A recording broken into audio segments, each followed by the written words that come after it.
Dear students, मैं doctor Pradeep Chaudhary, lecturer physics, government polytechnic college Chittorgarh. आज हम पॉलिटेक्निक के प्रथम वर्ष के अप्लाइड फिजिक्स सेकंड 2002 कोड सब के unit number 5 semiconductor and modern physics में एक टॉपिक की बात कर रहे हैं और वह टॉपिक है टाइप्स ऑफ लेजर।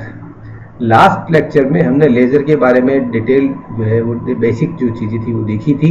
अब आज के लेक्चर में हम बात कर रहे हैं ruby and helium neon gas laser. दो जो आपके सिलेबस में मेंशन किए हुए हैं उन दोनों लेजर की बात करेंगे, पहले रूबी लेजर की and then helium neon gas laser की। सबसे पहले देखें रूबी लेजर।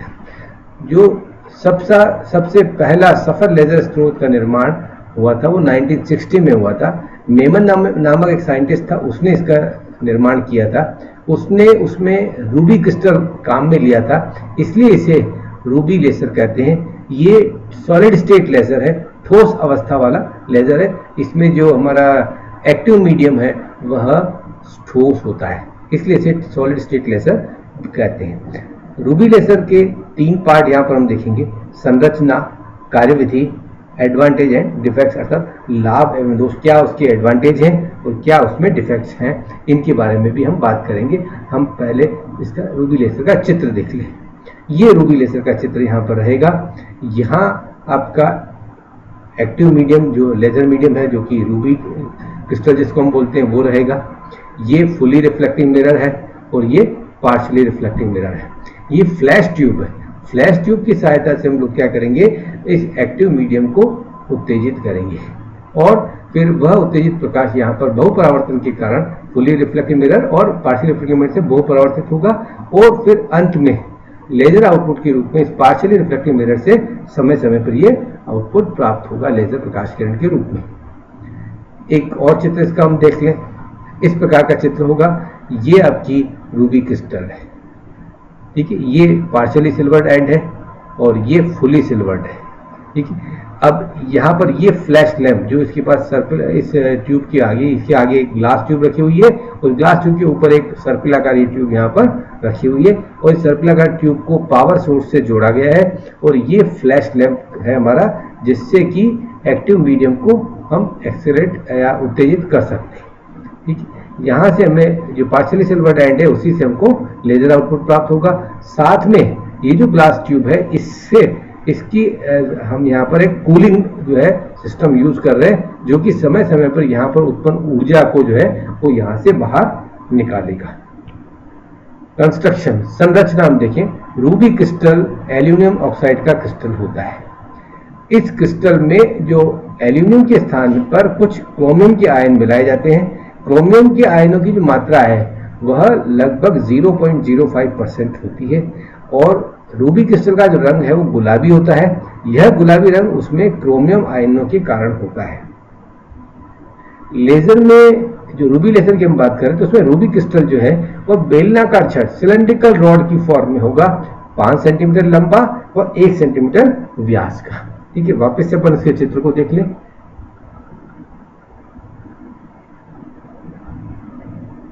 ये जो रूबी क्रिस्टल है यहाँ पर, ये 5 सेंटीमीटर लंबा और 1 सेंटीमीटर व्यास का जो इसका व्यास होगा, ये रूबी क्रिस्टल यहाँ पर बेलनाकार छड़ सिलेंड्रिकल रॉड के रूप में है। 5 सेंटीमीटर लंबा और 1 सेंटीमीटर व्यास वाला रूबी क्रिस्टल जो बेलनाकार छड़ के रूप में, उसके दोनों जो एंड्स हैं, वृत्ताकार सरफेस जो है, जो दोनों सर्कुलर सरफेस है, वो पूर्णतया समानांतर परफेक्टली पैरेलल होगी। ऑप्टिकली प्लेन, प्रकाशतः समतल भी होगी और इस पर चांदी की पॉलिश, सिल्वर पॉलिश जो है वो की हुई होगी। एक सर्कुलर सरफेस पूरी तरह से परावर्तक होगी, पूर्णतया परावर्तक होगी और जो दूसरी सर्कुलर सरफेस है वह आंशिक रूप से पारदर्शी और आंशिक रूप से परावर्तक होगी। आंशिक रूप से पारदर्शी होने से लेजर प्रकाश किरण यहाँ से पारगमित होगी। इसके बाद अपने रूबी छड़ जो है वो कांच की नली के भीतर है और कांच की नली पर कुंडली के रूप में जिनॉन जो है डिस्चार्ज ट्यूब यहाँ पर लगी हुई है, जो कि जिनॉन फ्लैश डिस्चार्ज ट्यूब कहलाती है। इसकी सहायता से रूबी क्रिस्टल के परमाणुओं को प्रकाशी पंपन जो है वो किया जाता है। साथ में इसके जो पावर सप्लाई जुड़ी हुई है और जो उत्पन्न ऊष्मा है उसको बाहर निकालने के लिए एक अन्य नली है जो कूलिंग ट्यूब कहलाती है। कार्यविधि, ये कार्यविधि यहाँ पर आप देख सकते हैं। ठीक है, यहाँ पर हम ये देखें, ये एब्जॉर्प्शन किया है, blue light and green light दोनों को एब्जॉर्ब किया है। ब्लू लाइट एब्जॉर्ब करेंगे तो एब्जॉर्प्शन 3 स्टेट में आ जाएंगे, 1 2 3, और अगर blue light green light observe होती है तो 1 2 2 में आ जाएंगे। यहाँ से वो ऑप्टिकल पंपिंग के द्वारा मेटास्टेबल स्टेट में आ जाएंगे, और मेटास्टेबल स्टेट में पॉपुलेशन इन्वर्जन की घटना हो जाएगी, जनसंख्या प्रतिलोमन की घटना हो जाएगी। तो उसके कारण यहाँ से क्या होगा कि प्रकाश जो है वह उद्दीप्त उत्सर्जित होगा, स्वतः उत्सर्जन नहीं, उद्दीप्त उत्सर्जन की सहायता से यहाँ पर प्रकाश जो है ये जो परमाणु होगा, ये इलेक्ट्रॉन, ये यहाँ से मूल अवस्था में आ जाएगा, और ये जो प्रकाश उत्सर्जित होगा यहाँ पर, ये आपका लेजर प्रकाश के रूप में रहेगा। यहाँ देखिए डिस्क्रिप्शन यहाँ पर कार्यविधि का लिखा हुआ है। जीनॉन क्षण दीप्ति विसर्जन नलिका से रूबी छट पर प्रकाश आपतित होता है। प्रकाशीय कंपन प्रक्रिया के तहत कुछ परमाणु 5600 एंगस्ट्रॉम और 4100 एंगस्ट्रॉम के प्रकाश को अवशोषित कर मूल अवस्था से क्रमशः उच्च अवस्था 2 और 3 में चला। ठीक है, जो ग्रीन वाला था वो 5600 एंगस्ट्रॉम का है, वहां से क्या होगा 1 से 2 में चला जाएगा, और फिर 1 से 3 में जाएगा 4100 एंगस्ट्रॉम वाला जो ब्लू लाइट थी वो। ठीक है, अब यहां पर हम देखें, उत्तेजित आयन जो है क्रिस्टल जालक को ऊर्जा देकर तुलनात्मक रूप से अधिक जीवन काल वाले, जो कंपैरेटिवली जो हायर लाइफ वाली, हायर जो है लाइफ टाइम वाली जो स्टेट है, जो कि मेटास्टेबल स्टेट होती है, उसमें उत्तेजित आयन जो है वो आ जाते हैं, और जो ऊर्जा के अंतर के तुल्य जो है वो ऊर्जा वो क्रिस्टल लैटिस को दे देते हैं। अब निरंतर पंपन प्रक्रिया द्वारा मितस्थायी ऊर्जा स्तर में परमाणु संख्या का घनत्व जो है वो मूल ऊर्जा स्तर की अपेक्षा अधिक हो जाता है, और इसकी वजह से यहाँ पर क्या होगा, उद्दीप्त उत्सर्जन जो है वो डोमिनेट करेंगे। उत्तेजित आयन जो है मितस्थायी ऊर्जा स्तर से मूल ऊर्जा स्तर में संक्रमण करते हैं, और जो फोटोन उत्सर्जित होते हैं वो 2 तरंगदैर्घ्य के हैं, 6943 एंगस्ट्रॉम और 6929 एंगस्ट्रॉम के। ठीक है, यहाँ पर हम ये कहें कि जो 6943 एंगस्ट्रॉम के फोटोन है उनकी जो प्रोबेबिलिटी है वह 6929 एंगस्ट्रॉम के फोटोन की कंपैरेटिवली ज्यादा होती है, इसलिए 6943 एंगस्ट्रॉम के फोटोनों को ही हम ट्रिगर करते हैं। वृत्ताकार सतह द्वारा जो दोनों सर्कुलर सरफेस हैं क्रिस्टल के दोनों ओर, वहां बहुपरावर्तन और अन्य आयनों को उत्सर्जन के लिए उद्दीप्त करने से कला संबद्ध फोटोन की संख्या में वृद्धि होने से कला संबद्ध उद्दीप्त उत्सर्जन प्रकाश निरंतर प्रवर्तित होता है, एम्पलीफाई होता जाता है, और बीम जब तीव्र हो जाती है, जब यहाँ पर प्रवर्धित प्रकाश जो है वो तीव्र हो जाता है, उसका कुछ भाग आंशिक पारदर्शक सतह से, पार्शियली जो ट्रांसमिटिंग सरफेस है, उससे लाल रंग के प्रकाश के लेजर पुंज के रूप में, लेजर किरण के रूप में बाहर निकलता है। तो इस प्रकार से हमने इसकी कार्यविधि देखी रूबी क्रिस्टल की, रूबी लेजर की। अब एडवांटेजेस देखें। लागत की दृष्टि से अन्य लेजर की तुलना में ये सस्ता है, इकोनॉमिकल है। ठीक है, जो दूसरे लेजर्स है उनकी जो कॉस्ट है वो ज्यादा होती है, और रूबी लेजर की जो है रेट जो है, जो कॉस्ट है वो कंपैरेटिवली कम होती है, इसलिए ये थोड़ा सस्ता है। कार्बन डाइऑक्साइड लेजर की तुलना में जो बीम का जो डायमीटर है वो कम है, ये एडवांटेज की बात है। ठीक है, हीलियम नियन गैस लेजर की तुलना में जो आउटपुट पावर है वो अधिक है। ठीक है, अभी आगे हम हीलियम नियन गैस लेजर की बात करेंगे, तो उसके कंपैरेटिवली उसमें कम पावर मिलेगी हमको, आउटपुट पावर, लेकिन सॉलिड स्टेट लेजर में जो हमारा ये जो रूबी लेजर है, इसमें हमको अधिक निर्गत शक्ति प्राप्त होती है। ठोस लेजर होने के कारण सक्रिय माध्यम जो है पदार्थ के वेस्ट होने की प्रायिकता कम है। देखिए, यहाँ पर जो लेजर है वो सॉलिड स्टेट लेजर है, जो हमारा एक्टिव मीडियम है वो सॉलिड है। तो एक्टिव मीडियम सॉलिड होने की वजह से जो वेस्टेज है इन कंपैरिजन टू गैसेस और एनी अदर लिक्विड मीडियम या गैसेस मीडियम हो, तो उसके कंपैरिजन में यहाँ पर ठोस एक्टिव मीडियम होने के कारण उसके वेस्ट होने की जो प्रोबेबिलिटी वो काफी कम होती है। डिफ्रैक्शन देख लें तो स्पंदित लेजर प्रकाश किरण यहाँ पर प्राप्त होता है। यहाँ जो लेजर प्रकाश किरण प्राप्त होती है वो कंटिन्यूस नहीं है, वो स्पंद के रूप में अर्थात पल्स के रूप में है, तो ये एक डिसएडवांटेज यहाँ पर इसका है। उद्दीप्त उत्सर्जन तभी होगा जब आधे से अधिक मूल अवस्था के इलेक्ट्रॉन मितस्थायी अवस्था में उत्तेजित होकर पहुंचे। ठीक है, जो स्टिमुलेटेड इमिशन है वो तभी हो पाता है जबकि आधे से ज्यादा जो इलेक्ट्रॉन है जो कि फंडामेंटल स्टेट में थे, बेसिक स्टेट में थे, वहां से मेटास्टेबल स्टेट में उत्तेजित होकर के पहुंचे। जो अन्य लेजर है उनकी तुलना में एफिशिएंसी जो है लेजर की, इस लेजर की वो कम है। अन्य लेजर की तुलना में जो ऑप्टिकल कैविटी जो है वो भी यहाँ पर छोटी है। तो ये कुछ डिफेक्ट्स या सीमा है, लिमिटेशन हम उसकी रूबी लेजर की कह सकते हैं। अब हम बात कर रहे हैं हीलियम नियॉन गैस लेजर। ये प्रथम गैस लेजर था जो कि अनवरत आपको लेजर प्रकाश देता है। देखिए, जो अभी हमने बात की थी रूबी लेजर की, वो पल्सेटिंग लेजर दे रहा था, अर्थात थोड़ी थोड़ी देर में लेजर प्रकाश पुंज जो है उससे बाहर निकलता आउटपुट की फॉर्म में, जबकि यहाँ पर जो आपको लेजर मिलेगा वो कंटिन्यूस मिलेगा। इसका निर्माण 1961 में अली जामन जो साइंटिस्ट था उसने किया था। इसके बाद और भी कई गैस लेजर जो है उनका आविष्कार किया जा चुका है। गैस लेजर के विकास से ही अधिक दक्षता के साथ अनवरत लेजर प्रकाश पुंज प्राप्त करना संभव हो पाया है। गैस लेजर का डेवलपमेंट जब नहीं हुआ था तो हमें कंटिन्यूस लेजर लाइट नहीं मिल रही थी और साथ ही दक्षता भी कम थी। गैस लेजर का डेवलपमेंट हो गया तो अधिक दक्षता और अनवरत लेजर प्रकाश पुंज आपको मिल पाएगा। अब हम बात करते हैं हीलियम नियॉन लेजर की, किन किन बिंदुओं को यहाँ हम डिस्कस करें। तो सबसे पहले हम बात करेंगे कंस्ट्रक्शन, फिर working and then advantages and defects. सबसे पहले कंस्ट्रक्शन देख लीजिए। ये कंस्ट्रक्शन यहाँ पर रहेगा हीलियम नियॉन गैस लेजर का। ये हीलियम नियॉन गैस मिक्सचर यहाँ पर इस आपकी ट्यूब में है, ठीक है, हीलियम नियॉन गैस मिक्सचर। इसके अराउंड ये ग्लास ट्यूब है और फिर यहाँ पर जो एक्टिव जो आपका पंपिंग का सोर्स है वो यहाँ पर डीसी पावर सप्लाई से के माध्यम से है। और फिर यह देखिए आप, ये पार्शियली सिल्वर्ड मिरर है और ये हाईली सिल्वर्ड मिरर है, अर्थात यहाँ पर जो परावर्तन क्षमता इसकी होगी वो बहुत अधिक होगी और ये पार्शियली आंशिक रूप से पारगमित और आंशिक रूप से परावर्तक, ठीक, ताकि यहाँ से आवश्यकता अनुसार प्रकाश पुंज को बाहर निकाला जा सके। जो लेजर प्रकाश है उसको यहाँ से हम बाहर निकाल सकते हैं, ठीक है। हाँ, अब हम बात करते हैं कंस्ट्रक्शन को डिस्क्राइब करें। 40 सेंटीमीटर लॉन्ग एंड 2 mm व्यास की पायरेक्स ग्लास की ये डिस्चार्जिंग ट्यूब है। ये जो डिस्चार्जिंग ट्यूब है उसकी लेंथ 40 सेंटीमीटर है एंड इसका जो डायमीटर है वो 2 mm, जो आप देख सकते हैं यहाँ पर पुनः चित्र में देखें।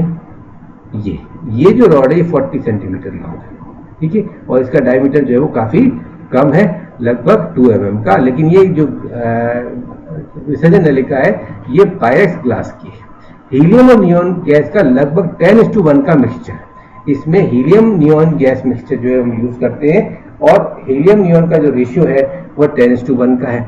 जो नलिका है उसमें दाब काफी कम होगा, 1 mm मरकरी के इक्वल।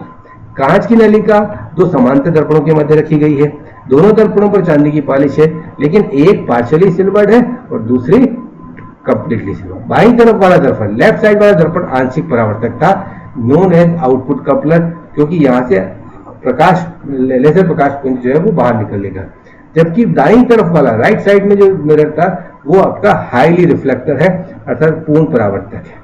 पूर्ण परावर्तक दर्पण संपूर्ण प्रकाश को परावर्तित करता है, जबकि आंशिक परावर्तक दर्पण लगभग संपूर्ण प्रकाश को परावर्तित करता है और साथ ही लेजर पुंज को उत्पन्न कर बाहर लाने का कार्य भी संपन्न करता है, ठीक है। अब यह देखिए, विद्युत विसर्जन के लिए विसर्जन नलिका में एनोड एंड कैथोड है, जो कि शक्ति प्रदाय सोर्स पावर सप्लाई सोर्स से जुड़े हुए हैं, जिससे उनके मध्य जो है हाई पोटेंशियल डिफरेंस हम डेवलप करते हैं ताकि गैस मिक्सचर में विद्युत धारा भेजी जा सके।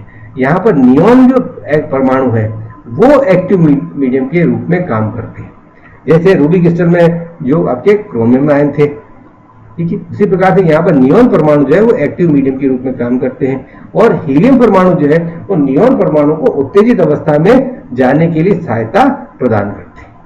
ये आप यहाँ पर इसका जो डायग्राम है वो देख सकते हैं। ये हीलियम के लिए, हीलियम का एक्साइटेशन होगा 2s1 और 2s0 में, और इधर एक्साइटेशन होगा नियॉन का, तो वो 2s2 3s2 में जाएंगे, 3s2 से फिर ये लौटेंगे मेटास्टेबल स्टेट में, और मेटास्टेबल स्टेट में लौटने के बाद यहाँ से वो ग्राउंड स्टेट में आएंगे, ठीक है। ये चित्र आप आगे भी समझ सकते हैं इसको। ये देखिए, विसर्जन नलिका में उच्च विभव लगाकर विद्युत विसर्जन कराया जाता है, तो गतिशील इलेक्ट्रॉन हीलियम की मूल अवस्था में स्थित परमाणु से टक्कर कर उन्हें उत्तेजित कर मित्र स्थायी अवस्था स्तरों में पहुंचा देते हैं। मित्र स्थायी अवस्था स्तरों में हीलियम के ये आयन नियॉन परमाणु से टकराते हैं। देखिए मेटासोलर स्टेट में कौन जा रहे हैं? हीलियम के परमाणु, और वहां पर वो नियॉन परमाणु से टकराते हैं और उन्हें ऊर्जा प्रदान कर नियॉन परमाणु को मित्र स्थायी अवस्था में पहुंचा देते हैं। इस प्रकार मित्र स्थायी अवस्था में नियॉन आयनों की संख्या में काफी वृद्धि हो जाती है और जनसंख्या प्रतिलोमन की स्थिति उत्पन्न हो जाती है। नियॉन के उत्तेजित आयन जो हैं वो विभिन्न मित्र स्थायी ऊर्जा स्तरों से निम्न ऊर्जा स्तरों में उद्दीपित उत्सर्जन करते हैं। 3s2 से 3p4, 2s2 से 2p4 और 3s2 से 2p4। यहां पर आप देख सकते हैं चित्र में आप देख सकते हैं इसको।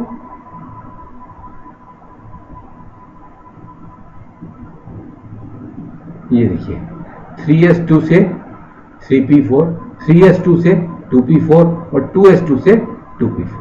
तो यहां पर ये जो है हमारी अलग अलग स्टेट्स हैं।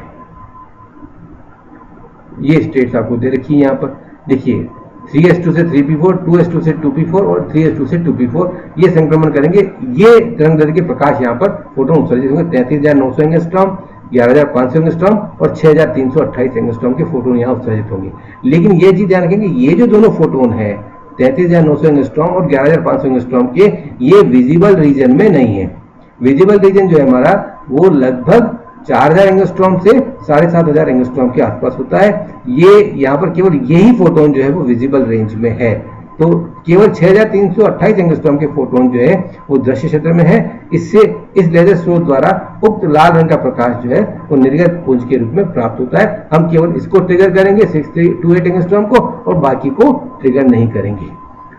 संक्रमण के पश्चात नियॉन आयन 6,000 एंगस्ट्रॉम के विकिरण उत्सर्जित कर निम्न अवस्था में आ जाते हैं। अंत में ये आयन विसर्जन नली की दीवारों से टकराकर ऊर्जा खो देते हैं, मूल अवस्था में आ जाते हैं। उद्दीपित उत्सर्जन से उत्पन्न फोटोन में से कुछ फोटोन विसर्जन नलिका के अंदर गति करते हैं। तो जैसे रूबी लेजर में दर्पणों द्वारा बहुपरावर्तन से उद्दीपित उत्सर्जन का प्रवर्धन होकर प्रकाश पुंज प्राप्त हुआ था, वैसा ही हीलियम नियॉन गैस लेजर में भी बहुपरावर्तन से उद्दीपित उत्सर्जन का प्रवर्धन होकर हमें लेजर प्रकाश पुंज प्राप्त होगा। एडवांटेजेस यहाँ पर ये देखें कि जो हीलियम नियॉन गैस लेजर है उसमें स्पेक्ट्रम के दृश्य भाग में लेजर प्रकाश प्रदान होता है। ठीक ऐसा ही इसमें भी था।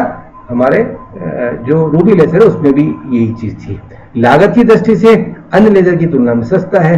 रूबी लेजर और हीलियम नियॉन गैस लेजर दोनों इकोनॉमिकली हमारे लिए ठीक रहेंगे। बिना खराब हुए उच्च ताप पर भी कार्य रहता है और कम शक्ति का स्रोत जरूर है, लेकिन कम शक्ति के स्रोत होने की वजह से ये लैब और जो रिसर्च वर्क है हमारे उनके लिए उपयोगी है। ये इनके एडवांटेज है। अब डिसएडवांटेज या डिफेक्ट्स की बात कर लें या लिमिटेशंस की बात कर लें तो दूसरे जो लेजर हैं उनकी तुलना में इसकी दक्षता कम है। दूसरा, केवल कम शक्ति वाले कार्यों में ही काम आता है। जहां पर लो पावर यूज होती है उन टास्क में ही हम इसको काम में ले सकते हैं और जो आउटपुट पावर है वो कम है इन कंपेरिजन टू आपके रूबी लेजर। रूबी लेजर की आउटपुट पावर ज्यादा है थोड़ा इसकी कंपेरिजन में helium neon gas laser comparison है। तो इस प्रकार से ये इंपॉर्टेंट डिफेक्ट्स जो है या लिमिटेशन कह दीजिए ये हीलियम नियॉन गैस लेजर की है। इस प्रकार से आज हमने दो तरह के लेजर यहाँ पर पढ़े हैं, रूबी लेजर और helium neon gas laser. Helium neon gas laser अनवरत प्रकाश पुंज हमें देगा, लेजर प्रकाश पुंज देगा जब जो कि कंटिन्यूस होगा, लेकिन रूबी लेजर से जो आपको प्राप्त होगा वह प्रकाश पुंज जो है वो अनवरत नहीं है, वो पल्स के रूप में स्पंद के रूप में रहेगा। ठीक है, ये एक इंपॉर्टेंट जो है डिफरेंसेस यहाँ पर दोनों में रहेंगे। थैंक यू, धन्यवाद।